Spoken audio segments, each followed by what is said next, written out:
Improve it.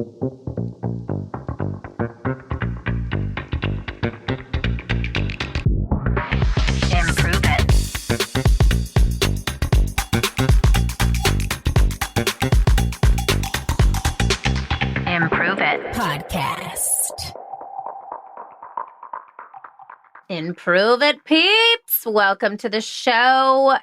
This show, thinking about writing a book, success secrets from my publisher and editor, is going to blow your mind. So this month on the show, we are talking about radical empathy. And this is a topic I talk all about in the new book coming out, I See You, A Leader's Guide to Energizing Your Team Through Radical Empathy. You've heard me talk about it 800 times on this show. You're probably sick of hearing about it. I'm almost done, except I'm not. I wanted to take today's show and do a deep dive with you, not only on this concept of radical empathy, but this concept of publisher, editor, author relationship, because you have to have empathy in that type of relationship. And this episode is coming out the week before the publication date. We are going live. We are writing on February 20th. So depending on whether you're listening in real time or you're catching up, you can either pre-order or order a copy of I See You today. And the link to that is in the show notes. You can find it on Amazon, Barnes & Noble, all the things.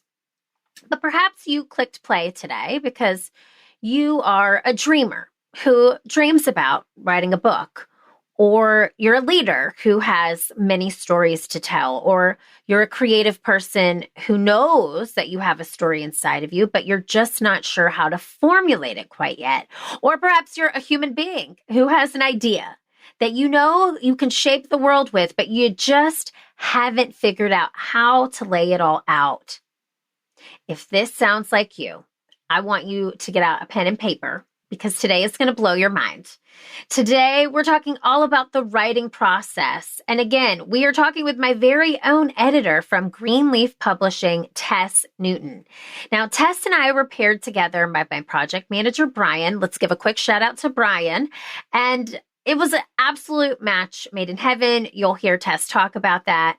Not only did Tess see my vision for this book, she saw me. Every aspect of who I was and how I wanted this book to look and feel, but more importantly, how I wanted to make you, the reader, feel while reading it. Now, let me say before we get into the interview that I have never written a book before. I had no idea how to write a book until last year. I took a course from Gabby Bernstein called the Bestseller Masterclass, and it gave me the structure I needed to get started. I learned everything along the way, and let me tell you, there is so much to learn when it comes to writing and publishing a book. So for those of you interested in this topic or have a friend interested in this topic, get your pen and paper ready, because we're going to do a masterclass of our own. Let's get to improving it with my editor, Tess Newton. Tess Newton! Hello, Ms. Lady. I'm so happy you're here. Welcome to the Improve It podcast. No, thank you so much for having me. Is this the first podcast you've ever been on? Yes, I have never podcasted before. I've listened to a lot of them, not been on one. And now, look at you now. Look at you now. Look at me Welcome. now. Well, I'm so happy you're here. And I know our Improve It peeps are going to be happy that you're here. So I always like to start the show with an intention. So what's one word that you want to give yourself, our audience? What's one word that you'd like to give people today? Erin, that's mean, asking a word nerd like me to just pick one word. That's true. That is very true. And I know you, I love that you're a word nerd. I want to use that. Love that. It's a good word. Yeah. Let's go way back in high school biology and pull out mutualism. That's where the one or two different animals are in a relationship that benefits one another. So like the bird on the rhino that eats the bugs. So the bird gets a free meal, but the rhino gets a free spa day. I think that's a great way to sum up what an author-editor relationship is like. Is, we can't exist without each other, and we're just there to make sure the other one is functioning and doing as well as we can. And, I think that's just a great mindset to have, and looking at all of our relationships. How is what I'm doing? How can I make that beneficial to everyone else around me? So, yeah. Wow. Mutualism. I'm going to say this, and I mean it with my whole heart. You have a way with words. Okay? Like, oh my God. I was like, mutualism. And then you went through the whole storyline. Tess, that might be my favorite answer to date. Wow. To date. All right. Okay. So I love that. And that just like bleeds into the theme of this month's show, radical empathy. You know about it. You edited a book about it. I wrote a book about it. What does it mean to you? What do those two words mean to you? Radical empathy. Like, I think you say it best. You go into one chapter, the intro. It's, you take the metaphor of walking in someone's shoes a little bit further of, walk in it, get a blister, really feel what the other person would feel in this scenario, and, leave your mindset, your ideas, your prerogatives out of there, and just fully immerse yourself into what is this person going through, and how does that impact their situation, our situation, and what can I do to make that better? So, yes. Yeah, I think I stole your words there to write that definition. You yes-anded it. Okay, I'll give that to you. Indeed. It's so funny having you here, because as we're recording this, it has not been released yet. So, and even when this airs, it will still be a week till the launch. And it's such a funny relationship because you and I've never met in real life, but I feel like I trust you with like, you're like a nanny to my book. You're like in charge of my baby, and oh, I'm so glad you feel that way. Yeah. Because I know it's super intimidating to, you put your heart and soul into something like that, a book that you wrote, and then just like passing it on to someone and be like, okay, tear it apart. Tell me everything I did wrong. And so I'm so glad you feel comfortable in that we handled that well. And you feel happy with the feedback we gave you. Oh my God. I did not know what to expect. And just, I want to take two steps back because I personally want to know the answer to this, but I'm sure other people want to know what brought you to editing here? What brought you to Greenleaf? How did you get here? And then I'll tell everybody how our relationship worked, how we came to be, but how did you get to this point? I think it's kind of funny that the two of us got paired because honestly, it is empathy. Like, I think empathy is the most important characteristic a person can have. All the most positive influence I've had on my life are from people that are just incredibly empathetic. And so I think that is what brought me to books and editing and writing in the first place. Is how empathetic they are. And there's something magical that happens when you open a book and you read. You're taking a moment to step out of yourself and go into the mindset, the idea, the perspective, the lived experiences of a different person, whether that's, a character in a novel or something like in ICU where we're learning all about what makes Erin deal. And so I think reading is a fabulous way to build empathy in others and really build up that muscle, because empathy is a muscle, I think. So I feel so privileged and so happy to be a part of something that's contributing that to the world and creating more books to be out there to start, getting people to think, oh, maybe the way I think of things isn't exactly how this person would approach it, or, and how does that affect how we all live in this world and how can we make it better? So, yeah, It's funny. And I'm so glad I got to work on this project with you, which is all about radical empathy. So it was a great partnership, I think. Yes. Was this always this was your why. This has been your why forever. And then we literally got paired together. So process works where you submit a proposal. Greenleaf is a hybrid publishing company. Yes. I don't want to get into that in a minute, but you have to still submit a proposal. Submit that proposal. It has to be reviewed. It's a mutual partnership. Both people have to agree. And I want to talk about what that looks like in a little bit too. Then I was assigned a project manager who assigned you and I together, which I truly like. I'm just going to request that you're my editor on every project I ever do moving forward. Oh, good. Okay. I just am saying that out loud now. Greenleaf, every project, Tess Newton and Erin Deal. Okay. But truly, it was such a magical pairing. And I think empathy, I can't imagine having anyone else. Obviously, this was my experience and my journey, but you really understood the tone of the book and what we were trying to get across. And you just helped bring it to life in such a magical way.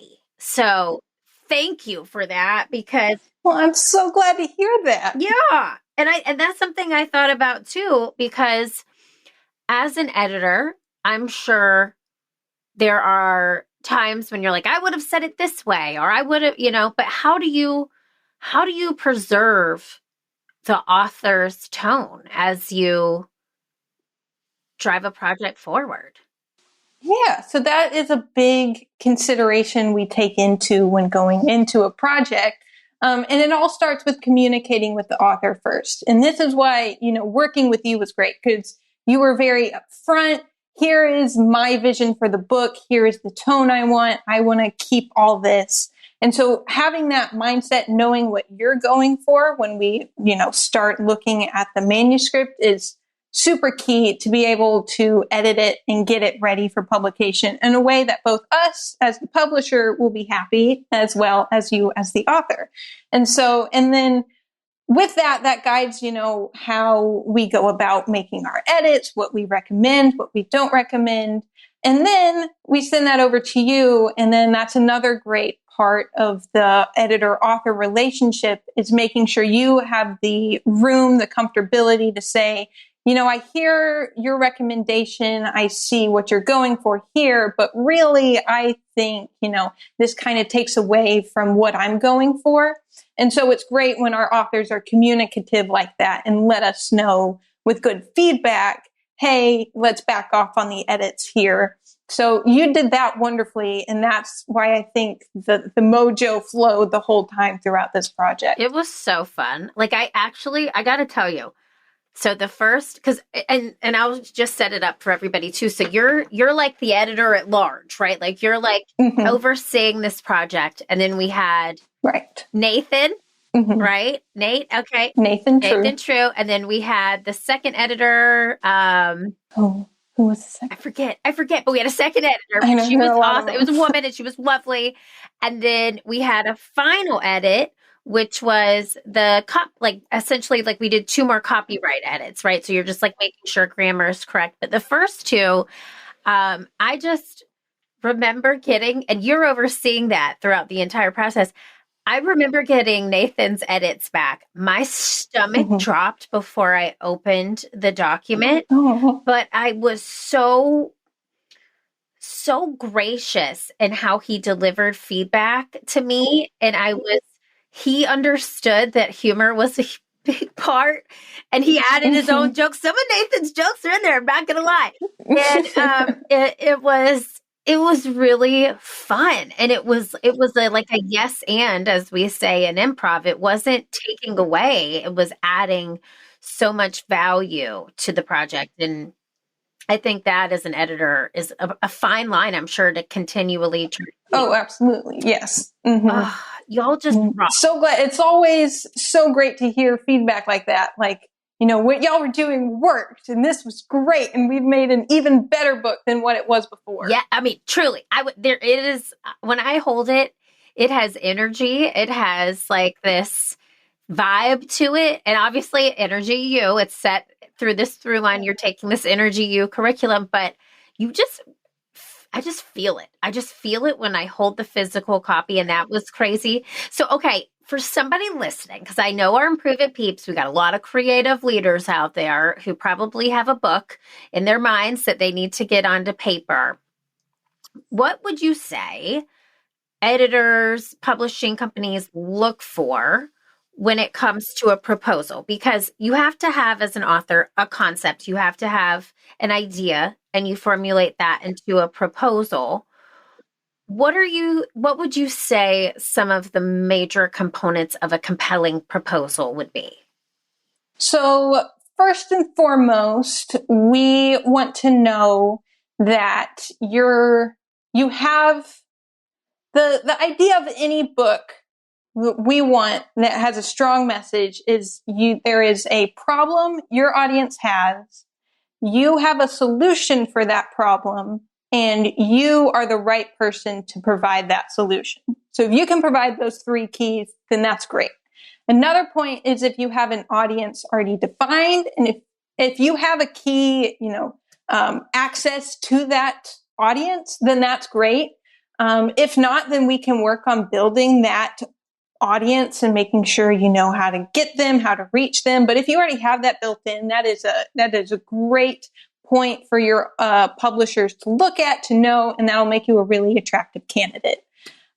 So just having a good idea of your audience, what your message is, making sure those themes run through the book, or if you don't even have the draft written, that you have a good idea of what that message is and how to get it out, then those are the key elements of what we're looking for.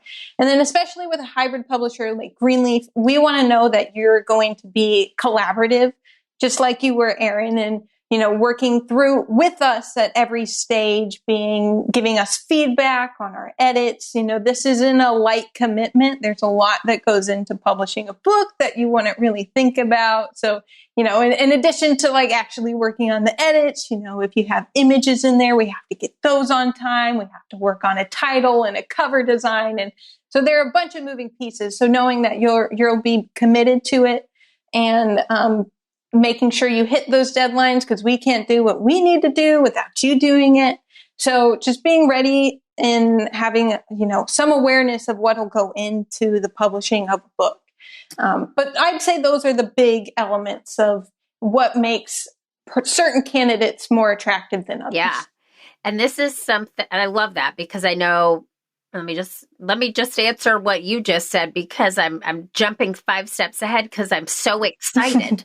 But I'm thinking about just the proposal piece. A lot of people get really caught up, I think, in thinking they have to have a full manuscript created. And you really don't. You just need a proof of concept in that proposal phase.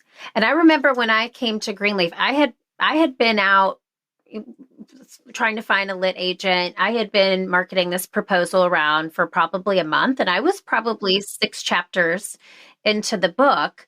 And one thing I thought was really cool when I met with Justin, he was like, just finish it. You're almost halfway. You're at a great place. He was like, just finish it. We'll see what you got, and we'll see what edits need to happen from there. And I think that actually worked really well for me personally. Good. Because I had that creative freedom to just throw it out on the page, do that really crappy, shitty first draft, and then have y'all come and help me, clean it up. Hey, friends, allow me a minute to share an amazing show to add into your podcast rotation this year. Are you ready to improve your work-life wellness and thrive in your career? My friend, Dr. Laura, not to be mixed up with the one who gave advice on the radio for decades, brings her passion and expertise as an organizational psychologist to catapult you to success through her Where Work Meets Life podcast, which airs every second Tuesday. Dr. Laura interviews global experts and shares her own expertise on how people and organizations can thrive. It's useful for individuals as well as leaders, and this podcast is full of wisdom and timely advice. Don't miss out. You can find the link to Where Work Meets Life in the show notes. Subscribe now, and let's transform our careers and work lives together. Listen to Dr. Laura's highly engaging podcast on Apple, Spotify, or drlaura.live. One thing I want to make sure the Improve It peeps know is about hybrid publishing, because hybrid publishing is a hybrid of traditional publishing as well as self-publishing. We're losing Tess. Tess is down, but she's back. She's back. So what can you define? Sorry, I had some technical difficulties. You know what? We're going to keep it in because that's how we roll around here, Tess. It's the real deal, okay? Life happens. Tech problems happen. So what would you say differentiates hybrid publishing and specifically Greenleaf? Because I love working with everyone on this team. It is such an incredible team, from, Justin, who brought me in the door, to Brian, our project manager, to you and the editing team, to the marketing team, to the distribution team. It's a full squad, and I'm here for it. Yeah. So tell everyone what hybrid publishing is if you're not familiar. Right. So there's a lot of publishing options out there in the world. And, in the past couple decades, we've seen a lot of change in the publishing industry. So I'll give some brief or some broad definitions of the different types of publishing and how hybrid really plays a role in there. But so you first have the option of traditional publishing, and that's what you'd think of when you think of a publishing house. And that's where you have your manuscript written, you go through a literary agent, and the agent starts advocating to different publishers, hey, I have this great manuscript, will you take it? And then a publisher will say, yeah, I'll take it. And then they offer that author in advance for the rights of the book. And then the author and publisher go off and work on getting it out there. So this does have the pros of giving you the expertise and the credibility of a professional team working on your book. But there are some downsides that you're, because the publisher is the one that's taking on that investment risk on the book, you're giving away the rights, the intellectual rights to the book, and you have a bit less creative control over the decisions that are made that go into it. And then also, once that book is out there being sold, you don't get royalties on the actual sales until that initial advance is paid off. And then at that point, your percentage of royalties are pretty small. So then on the completely other end of the spectrum of publishing, you have self-publishing, and that's where the author has complete control over every step. You get to say how much editorial, design work, printing goes into it. So you have full control. You keep all the rights, you get all the royalties of your sales, but you do have, you don't have the high quality and credibility that comes with partnering with a publisher. And then you're also limited in your distribution. You don't have the connections to resellers and wholesalers like traditional publishers do. So hybrid sits, as it sounds like, it sits a little bit in the middle. So you get the some of the benefits of traditional and self-publishing. And how it works is the author will sign on for high quality recommended publishing services. And they pay for that up front.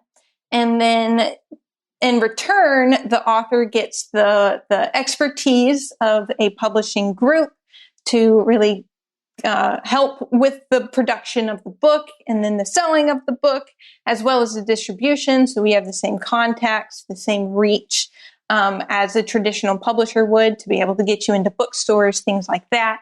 But you also get to keep the creative control over the decisions made going into it. You also get to keep the intellectual rights over the content itself. So that's a big plus. Greenleaf is a little different than most hybrid publishers because we have that distribution muscle within our company itself. A lot of hybrid publishers don't do that and kind of outsource the distribution, but we have that in-house.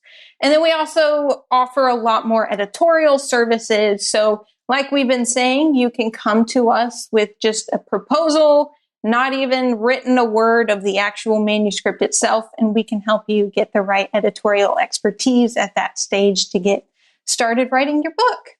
Yeah, it is. I was introduced to Greenleaf through another guest on this show, Judy Holler, who people love. She is a guest favorite, dear friend. And for me, I was going the traditional publishing route at first. I was looking for a literary agent. With that in particular, they really look for, in a traditional publishing world, a giant platform, Like that's even sometimes more important than the actual book itself. And we have a great community here, but I don't have 500,000 Instagram followers. And so I wasn't getting a lot of attention. And when I talked to Judy about the difference in the hybrid and and traditional, she was like, there, as a keynote speaker, there's no way I would never do anything other than hybrid. And maybe she will down the road. I don't know. But at that point, she was like, for me, it was the best choice. And for me personally, it has been the best decision. I've created so much material around this content because I own the rights, but I have the best team to help support that and guide me. And like the decision alone for the cover, Tess, okay, I try to pull you into that because it was so hard. You're like putting a face on your baby, it's like picking up your child. And I know in a traditional publishing sense, you only get a few options and you just have to go with it. And I was able to be super specific, and we landed on a brilliant cover that I love so much.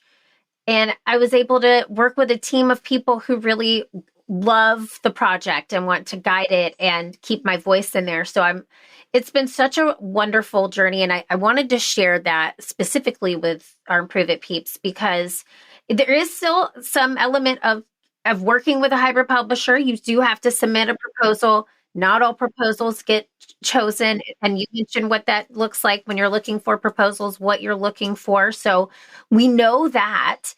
What can people expect when it comes to challenges working through the editorial process? Is there, like, if there's somebody listening to the show and they have this budding idea, but they're so nervous about the feedback, because I am a recovering people pleaser. I was nervous about the feedback, but then it was fun. It was collaborative. What are some of the things that they can expect when it comes to challenges they might face? That's a big one, is being open to our feedback. And that's just something to keep in mind. We're not here to criticize your writing or make fun of you, or we're not laughing behind our backs like, her grammar was so awful. Oh my gosh. No, not at all. We all know grammar is like a very tricky beast that, the most people don't love. So that's totally understandable. And we're not here to poke fun at you. We're supposed to be here. We're acting as advocates for the reader. And so we're giving fresh eyes on the book, saying, okay, here is where I think you're going to lose your reader. They're going to get bored, or they're going to be confused. And so that's just where we're coming from. So just having that mindset when you look at those edits, that's a great, a way to look at things. And we're not here to, just pick apart your book. So that is a big one, is being welcoming and receptive to those edits. But, our editors are all lovely people, and we want you to do well, because we can't do well without you. So that's the big one. Understanding a lot of the nuances of the whole publishing process, because it is it's a big deal. There's a lot of information we throw at you right at the beginning. But the editorial process is normally a lot longer and much more involved than a lot of authors initially think. Like Erin mentioned earlier, we went through 4 editorial stages for your book. So that consisted of a substantive edit where we were doing some rearranging, some, rewording, a copy edit that was looking at, making sure style is right, wording is right, all that is good to go. And then a proofread, which is, making sure everything's technically good, our punctuation, our grammar, our spelling. And then after that, another proofread to make sure, nothing else slipped through the other processes, and that nothing came up during the design process. So that's another one I think that a lot of authors are surprised and maybe, kind of feel overwhelmed about, is just how much goes into it. And it's a lot of back and forth between editor and author. So it can be a little overwhelming, but those I think are the biggest issues. And just if or you're aware, and You know, we're here to be your friend, and we're here to advocate for you throughout the whole process. That's what an editor is here to do. So, yes, I can attest to Tess being an advocate. You were such a cheerleader and such a champion, and I will give so many kudos to the Greenleaf team because there is so much information at first, and there's so many different. You've got the editing phase. But then you've also got people pulling you in on design, and you've got people pulling you in on distribution, and people pulling you in on marketing. So just if you go into it knowing that you're going to have to stay on top of deadlines and timelines, which y'all are so good about, you can create something. And when you physically hold that thing in your hand, all the timelines go out the window. You're like, this was awesome. It is such a journey. And I will say the process, one thing for traditional publishing is they usually take like 2 years to publish, right? Books usually take 2 years. This was about a year-long process, I will say. So I think I signed an agreement with Greenleaf in early May of 2023, and we have a book in February of 2024. So that was also a huge perk. And everyone is working against these timelines. They're excited. I love the support and also just the reliability of everyone. So just kudos to Greenleaf all the way around. Thank you. Oh my God, you should. Now, okay, you should feel good. Would you say if there's somebody listening to today's show and we've gotten this far and there's one piece of advice that you just can't leave here today without giving, what would that advice be to an aspiring author listening to today's show? Don't feel discouraged. If you think, I'm not a good writer, I don't know grammar, I don't know spelling, I'm dyslexic or whatever it might be, don't let that stop you. If you have a good idea for a book, if your audience has a problem and you have the solution, and then you're the right person to write the book. And you can get any kind of editorial help at any kind of level. Everything you can imagine is out there in the world. People are there to help you get that out and in the best form possible. So just whatever, even if you don't like writing, you can hire a ghostwriter. That option is there for you. So don't let your dislike of writing or editing or nervousness about, sharing your writing with someone else stop you from not putting that book out there. I love that. And I will say this, and I didn't realize it, I got married in 2013. And you don't know until you need to know something about all the things you need to know. And so when I got married, I was like, wow, the wedding industry is huge. Who knew that there was this much in the wedding industry? And then when I started researching how to write a book, I was like, holy crap, the publishing industry is crazy. Who knew? And so it's finding out the facts and understanding all the nuances. And I also want to just dig in a little bit about one thing you said, which I think is so important, the vulnerability piece. Getting over the fear of yourself, which is for real. And I mean, I'm not going to lie to you. I feel like I'm standing on stage, and I've said this, singing a Celine Dion ballad naked to the world. Literally, I'm like, here it is. And I don't know if I can sing. And it is a vulnerable feeling. Absolutely. Yeah. And you're an editor. I'm sure you're a writer. You write, right? You're a writer as well. How do you get over that fear? What are some tips that you've personally used? Just don't let anyone stop you. Just believe in yourself. And then know that, especially if something with a book, you're getting that editorial expertise. There are other people on your side to help you feel confident that this needs to be out there and that it is in the best form that we can get it ready to be in. So you're not alone whenever you publish a book. There's a whole team behind you that is confident in your writing and feels, helps you feel supported that it's ready to go. Totally. And like you said, there's ghostwriters, there's people who are writing coaches, there's writing coaching classes, there's all kinds of resources. Like Google any of those three things and you will find so many people. So many resources out there. So many resources. So I want to see more books out in this world. And I just have to tell you, it was such a wonderful experience. I know a lot of authors have like this horrible relationship with I've heard horror stories, but they're like, it's just so stressful meeting these deadlines and I'm getting this feedback and I got the feedback. Like I need the feedback. We needed that to make the book. Right. But like, it was such a magical experience. Good. I felt like I'm so happy to hear that. Yeah. And I want to say that out loud. So somebody listening today, if they have this fear, they can get over it just like I had to, because I can already feel so many doors opening from this book that never existed before, and a new energy to me and to my team, and like this whole new phase of our business just from having a physical product. We're a service-based business, but having this physical, tangible thing that we will hold in our hands forever, which also is another thing that we didn't get into. You will have this thing forever.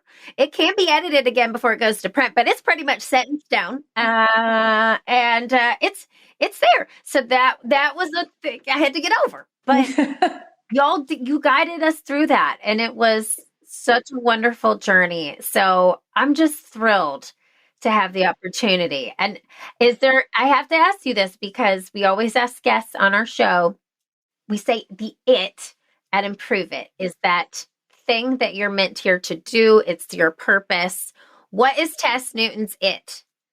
I guess like we talked about earlier is that helping to build that empathy muscle in others by, putting more books out there, putting more stories, helping other people tell their own stories and getting them out to the world so people can learn and, think outside of themselves sometime. Such a beautiful it. And I'm so glad you exist because the world needs you. And we're so grateful for the work you do. Okay, Tess, if anybody wanted to reach out to you, how could they do that? Yes, absolutely. So if you have an idea for a book, if you're already ready to go, if you have a manuscript, then Greenleaf is always accepting submissions. You can go to our website, greenleafbookgroup.com/submissions, and we're ready for you. If you want to learn a little bit more about the publishing industry, Greenleaf has a podcast. It's called Published by Greenleaf Book Group. And it covers every aspect from writing a first draft to marketing and distribution and all that information. And it's not just focused on hybrid publishing. It's everything. Similar, we also, our CEO, Tanya Hall, has the book Ideas, Influence, and Income that goes through the ins and outs of all the publishing, everything you need to know there. If you want to get social, I know we're on TikTok, Instagram, and LinkedIn at Greenleaf Book Group. I personally am a bit of a social media grandma, so you might have a hard time finding me, but I am on LinkedIn. And so you can find me there and I'd be happy to connect. I love it. And I can attest, I've read Tanya's book. It's so good. So we'll put all of those links in the show notes for everybody. Tess, you had your first podcast interview. I did. You crushed it. Thank you for being here. Well, thank you for having me. And thank you for letting me work on your amazing book. I'm so happy I had this experience. Thank you. It was truly a journey, and I could not imagine have gone the road without you. So thank you. All right, Tess, improving it forever. All right. Bye. Improve it, peeps. Oh my goodness. That was such a great time. I love Tess, and she has been a guiding force for me. And honestly, she is a testament to the relationship you can have, a very intimate relationship that you can have with an editor, a publisher, and if you are an aspiring author, what that could look like. She talked a lot about to just go for it, to not hold yourself back. And I know it's easier said than done, but here's your homework. if today's episode inspired you, if you have that little idea inside of your brain that you want to bring to fruition, I want you to take one action step towards that towards that goal today. I just messed up my words. One action step towards that goal today. One action step a day for 7 days a week is getting you 7 steps closer to achieving that goal that you want for yourself, whether it's writing a book, whether it's reaching out to someone who's written a book before to pick their brain, whether it's talking to somebody about a job that they have that you might want. I want you to figure out what that action step is and take an action step towards your future today. I am so proud of you for tuning into this show. You know what I'm going to say.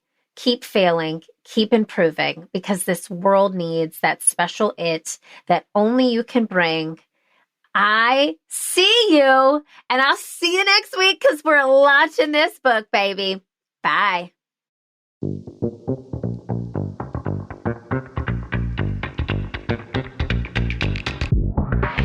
Improve it.